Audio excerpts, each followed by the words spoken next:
Bienvenidos, soy Moisés Naim desde Washington. Encantado de estar de nuevo con ustedes, como siempre. Usted ha oído hablar del término cleptocracia. Se trata de un sistema de gobierno que en lugar de buscar el bien común para todos en la sociedad, busca el enriquecimiento de sus dirigentes, de la élite que manda, a través de conductas criminales. Por eso se llama cleptocracia. Así es, son gobiernos mafiosos, gobiernos ladrones que se enquistan en el poder e implementan políticas públicas no para beneficiar al pueblo, sino para el beneficio de ellos, sus familiares, sus testaferros, etc. Mi invitado de hoy, que es uno de los más respetados periodistas de investigación de América Latina, mantiene que la cleptocracia, los gobiernos mafiosos, están proliferando. Y no es solo su opinión, él viene con pruebas. Se llama Leonardo Coutinho y es un galardonado periodista brasileño. Trabaja para la revista Bella, la más grande del país. Coutinho ha dedicado su carrera a estudiar los lazos entre el narcotráfico, el crimen organizado y los gobiernos cleptocráticos, ladrones. Coutinho ha ganado 6 veces el galardón de Periodista del Año, otorgado por el Grupo Abril en Brasil. Esos premios los debe a sus investigaciones sobre todo tipo de temas, muy controversiales, muy difíciles y temas muy sensibles. Él acaba de publicar un fascinante libro en portugués. El título es Hugo Chávez, El Espectro. En portugués quiere decir el fantasma. El fantasma es un libro que está causando revuelo por toda América Latina. Y es que el libro no es otra historia de la larga presidencia del fallecido presidente venezolano, sino que detalla las operaciones dentro del continente y hasta fuera de él de una red de criminales directamente relacionados con los gobiernos de varios países. Y hoy, en este estudio, Coutinho nos contará los detalles más insólitos y explosivos de su investigación. Esta es mi conversación con el periodista brasileño Leonardo Coutinho. Mire. Bienvenido al programa. Muchas gracias. En su libro, usted hace una revelación sensacional. Usted dice que hay aviones de la Fuerza Aérea de Bolivia que semanalmente llegan a Venezuela y a Cuba cargados de cocaína y que usted tiene evidencia de eso. Cuéntenos. Esta historia, que está en el libro, fue revelada por un piloto boliviano, un expiloto de la Fuerza Aérea de Bolivia, que volaba más o menos con una periodicidad de una vez por semana. Y ellos ¿De dónde a dónde volaban? Empezaban los vuelos en La Paz, en la capital de Bolivia, en la base militar boliviana de la Fuerza Aérea de Bolivia. Todas las semanas llegaban militares venezolanos que estaban en la embajada de Venezuela con maletas diplomáticas para enviar desde Bolivia hasta Venezuela. Después de varios vuelos, este militar se quedó sospechoso y revisó una de estas cargas y vio que eran ladrillos de cocaína. 500 kilos más o menos de cocaína. Ese tipo se llama Marco Antonio Rocha, he hablado en On the Record en este libro, y cuenta que después de descargar parte de la cocaína en Venezuela, también hacía vuelos hasta La Habana llevando cocaína. Y el más sorprendente es que ello cuenta que estos vuelos fueron arreglados y combinados entre un agregado militar de Venezuela en La Paz directamente con el presidente de Bolivia, Evo Morales. Entonces era una actividad entre estados, formalmente entre estados y Fuerzas Armadas para envío de cocaína de forma continua y semanal. Eso produjo, cuando usted hizo esa denuncia, se produjo un gran escándalo en Bolivia. Este libro nos preocupa de gran manera, por ello le hemos mandado una carta al presidente Morales indicándole que esto merece una investigación inmediata, el tema de este libro, puesto que lo vincula con el tema del narcotráfico al presidente Morales, y esto es grave. La única investigación que se pasó fue una investigación en mi contra. Lo único que hicieron fue utilizar el ministro de Policía y Seguridad, que es un tipo responsable por la inteligencia y todo, para montar una presentación para periodistas e intentar descalificarme con informaciones falsas. Pero no nos pida, realmente como Estado, que nos podamos referir a un libro escrito por este tipo de periodistas que carecen de completa credibilidad. No somos críticos literarios de investigaciones realmente que carecen de credibilidad. Ellos no contestan la información del libro, no contestan la fuente y solo intentan descalificar al periodista y no van a hacer nada, lamentablemente. Otra área de la cual usted habla en el libro es Argentina. Y sorprendentemente usted habla de temas nucleares. de que Argentina estaba involucrada en contrabando de tecnología militar nuclear con Irán. Háblenos de eso. Sí, porque la gente cuando mira mi libro imagina que yo hablo de Chávez y hablo de Venezuela solamente. Pero la verdad yo hablo de los efectos mucho más amplios de la política de Chávez de Venezuela en toda la región. Y Argentina es uno de esos efectos, ¿no? Yo he logrado hablar con un exministro de Chávez que es testigo de un encuentro que es aterrador. El entonces presidente de Irán, Mahmoud Ahmadinejad, he visitado a Hugo Chávez, el Palacio de Miraflores, una reunión donde se trató del tema nuclear. ¿O qué dice Ahmadinejad? Muy pronto, empezando la charla, dice a Chávez, compañero, hermano, yo necesito tu ayuda. Mira, yo necesito que hable con los argentinos, convenzan al entonces presidente Néstor Kirchner que comparta con nosotros los secretos, la información de la planta nuclear que ellos tienen en Argentina. Y yo pregunté al ministro, ¿por qué? ¿Por qué los iraníes querían los secretos nucleares argentinos? En los años 70, los alemanes de Siemens construyeron fábricas gemelas de Argentina y de Irán. Y desde la revolución iraní, en 79, los alemanes pararon la construcción y los iraníes no lograban hacer funcionar. ¿Y qué Chávez hizo? Chávez prometió ayudar. ¿Y qué se pasó después de esto? Se pasó que empezó un envío sistemático de dinero para Argentina por medio de acuerdos para financiación de fábricas socialistas, que era un proyecto de construcción de fábrica para leche, yogurte, cosas de este tipo. Era dinero venezolano que iba a Argentina para pagar una deuda de Irán con Argentina por haber comprado tecnologías nucleares. Formalmente sí. Parte del dinero formalmente salido del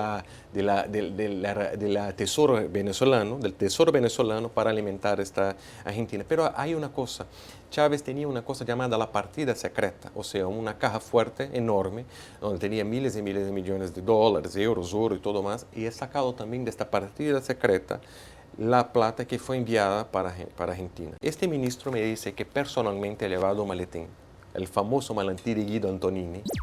En 2007, el empresario venezolano-estadounidense Guido Antonini Wilson llegó a Buenos Aires con una maleta que contenía $800.000 en efectivo. Según la justicia estadounidense, se trataba de una generosa donación que el gobierno de Hugo Chávez envió a la campaña presidencial de Cristina Kirchner. Ahí están en el Salón Néstor Kirchner. ¡Vamos, Hugo! Este maletín fue descubierto antes de las elecciones presidenciales que llevaron a victoria de Cristina Kirchner. La información que este maletín llevaba plata de esta partida secreta. Y en medio de esto aparece un personaje muy peculiar, muy interesante. Se llama Alberto Nisman. Es un magistrado, es un fiscal argentino que está investigando todo esto, lo que usted menciona, de las irregularidades, las transacciones, la corrupción del gobierno de Cristina Kirchner y de su predecesor, su marido. Y un día Alberto Nisman aparece muerto y dicen que se suicidó. ¿Usted cree que lo mataron o que se suicidó? Moisés, no se trata de convicción. Lo que se pasó con Nisman fue un crimen, fue un asesinato, porque todas las evidencias presentadas después en la revisión de la investigación apuntan que se pasó allí un crimen y que intentaron encubrir el crimen creando un simulacro de un suicidio. Hay que recordar que en el año de 1994 pasó de Argentina un atentado muy enorme contra la Asociación Mutual Israelita. Fue un atentado muy doloroso para la historia de Argentina. Nisman, que estaba delante de esta investigación, ha apuntado varios miembros del gobierno iraní como los mentores, como los autores del atentado. Nisman ha publicado informaciones importantes ampliando la actuación de los iraníes, el acercamiento de los iraníes con los políticos en Argentina, con agentes del kirchnerismo en Argentina, y también apuntan gente que había conexiones con Venezuela y también mi país, Brasil. O sea, que en estos tres puntos del continente había una movimentación de iraníes, gente involucrada con terrorismo internacional muy fuerte. Y cuando matan Nisman, Nisman muere en un momento fulcral de la investigación. Un día antes de hablar en el Congreso, y nadie hasta hoy sabe quién son los responsables por este asesinato. ¿Y quién sospechas tú que son los responsables? por una cuestión de responsabilidad no puedo decir, mira, hay gente del gobierno de un país o el gobierno de otro país, pero la investigación camina para esto. Yo fui testigo en una estación que hay contra Cristina Kirchner. Fui invitado por la justicia argentina para hablar como testigo, pero hay limitaciones. Como periodista he llegado hasta este punto que estoy compartiendo con ustedes. Y vamos a viajar de Argentina a Colombia, y concretamente el Plan de Paz de Colombia, sobre el cual usted también escribe. Háblenos de eso. Esto es un tema muy importante para la estabilidad regional, porque hablar de paz es bonito, es chévere, todo quiere la paz, pero ¿cuál paz nosotros queremos? Hay que pensar cómo fue hecho este acuerdo de paz en Colombia, ¿no? Empieza en 2012 con la participación directa de los venezolanos y cubanos junto con las FARC y el gobierno de Colombia. Esta conversación ha presentado un condicionante desde el inicio, que era el fin de la aspersión de glifosato en las plantaciones de coca en Colombia. ¿Qué es el glifosato? El glifosato es un químico que los aviones volaban sobre la plantación y este químico tenía la propiedad de sacar las hojas y destruir la plantación de coca. ¿Y cuál fue el resultado práctico de esto? Hoy día, esos son datos oficiales, hoy día la área de producción de hojas de coca y la total de coca producida en Colombia es más grande desde antes del inicio del Plan Colombia a más de 15 años atrás. ¿Qué significa esto? Significa que las FARC hoy están en la política, siguen hoy con área de producción de coca más grande, con una capacidad financiera más fuerte y esto, ¿cuál es el reflejo de esto para toda la zona? Más cocaína llegando a los carteles mexicanos, más cocaína llegando a los países como Brasil, Venezuela, que hoy día es el principal hub de distribución de esta droga para América Central, para Estados Unidos y para África y Europa. Entonces, el acuerdo de paz era necesario, era bueno, pero yo hago estas preguntas. ¿Fue bien hecho? ¿Cuál es el resultado de parar de pelear contra las drogas en nombre de esta paz? Usted también ha hecho reflexiones muy interesantes sobre el impacto ecológico de la producción y el procesamiento de pasta de coca en los países andinos. Y ha hecho un vínculo entre estas escenas y lo que estamos viendo es el Deepwater Horizon, que es un pozo de British Petroleum que estalló y se rompió en el Golfo de México e inundó las aguas marinas de esa región, de una amplia región con crudo. Usted vincula eso con esta otra escena, en la cual estamos viendo a unos campesinos y otros procesando pasta de coca. Explíquenos, ¿cómo vincula usted estas dos cosas? Sí, yo he utilizado el ejemplo de Deepwater Horizon porque es el accidente ecológico más grande con petróleo en la historia de Estados Unidos y ha conmocionado al mundo por la tragedia ambiental que representó. Entonces, la verdad, yo utilizo la figura de esta estación de petróleo en alto mar para que la gente piense en los efectos invisibles de la producción de pasta a base de cocaína. Y la gasolina, el principal insumo de esta industria. El insumo más caro y el insumo principal después de la hoja de coca. Entonces necesitaban de miles de millones de litros de gasolina para producir la pasta base y otros químicos. Y echan esta gasolina y este producto en los ríos, en la naturaleza, en los suelos. Entonces yo he estudiado específicamente una área de Perú, en la frontera con Brasil, donde hay 10.000 hectáreas de producción de coca. Y he encontrado números que me dejaron muy sorpreso, porque la cantidad de gasolina empleada allí para producir más o menos, o sea, 300 toneladas de pasta base por año, es tan enorme que después cuando echan los ríos, la cantidad que va se acumulando a los años, en 6 años, solamente 6 años, llega la cantidad de crudo que es basado en el Golfo de México. La coca tiene el daño de la violencia, de ser el combustible para asesinatos, marras y todo, pero hay un daño ambiental que nadie mira, nadie contesta, y lamentablemente las organizaciones ambientales no miran esto con la atención que deberían. Usted también ha estudiado el caso de la geopolítica y cómo el gobierno de Hugo Chávez, por ejemplo, tuvo una expansión que trascendió las fronteras de Venezuela y las de América Latina. Usted lo vincula con los refugiados en Siria y con Hezbollah. Por favor, háblenos de las pruebas que usted tiene de eso. Cuando nosotros pensamos que una fuerza aérea de un país como Bolivia, que hablamos hace un rato, es utilizada para llevar cocaína de forma sistemática a un otro ejército, en otro gobierno, no estamos hablando más de corrupción que era la marca principal de los países de Latinoamérica, de los gobiernos. Estamos hablando de una acción criminal deliberada entre dos gobiernos para hacer narcotráfico. Y Chávez, he escuchado esto de gente de gobierno, de militares. Chávez, he tomado clases con Fidel Castro de cómo hacer narcotráfico bajo la excusa de que el narcotráfico es una herramienta de combate asimétrico. ¿Qué es combate asimétrico? Combate asimétrico es una forma de combatir un enemigo mucho más fuerte, el caso de Estados Unidos, con herramientas de insurgencia, de guerrilla, o sea, no como un ejército convencional. Entonces, convencido de esto, Chávez pasa a ayudar a las FARC a enviar cocaína en escala industrial para los carteles mexicanos. Y cuando uno mira la ascensión de Chávez al poder con el crecimiento de la fuerza de los carteles mexicanos, esto coincide con fecha y coincide con todo. Es la influencia de Chávez en una violencia brutal en Centroamérica, que tiene la destrucción de la calidad de vida en Centroamérica y un reflejo muy grande de refugiados que vienen a Estados Unidos, fugiendo de la violencia, más de la pobreza, pero de la violencia en México y en otros países de Centroamérica. Venimos huyendo por las pandillas, venimos huyendo porque no podemos vivir en nuestro país. Y al ser deportados, vamos con peligro que nos maten. Un otro ejemplo es cuando Chávez ha enviado un avión con 10 toneladas de cocaína que sale de esta región de la frontera, cerca de la frontera de Colombia, y llega al desierto de Mali, un país del norte de África, donde hay varias actuaciones de grupos extremistas conectados a Al-Qaeda y a Estado Islámico posteriormente. Pero en este momento, Chávez envía esta cantidad de cocaína a este grupo como una forma de ayudar a desestabilizar aquella zona, porque así sacaba la atención de los problemas de la actuación de Chávez en Sudamérica, en Latinoamérica, y hay una criminalización del Estado venezolano y de los otros estados de una forma tan grave que yo trato en el libro también del proceso de sedulación, de criar identidades para extremistas islámicos en Venezuela. Chávez ha hecho esto a centenares de gente que recibió la partida de nacimiento, recibió cédula de identidad y los pasaportes.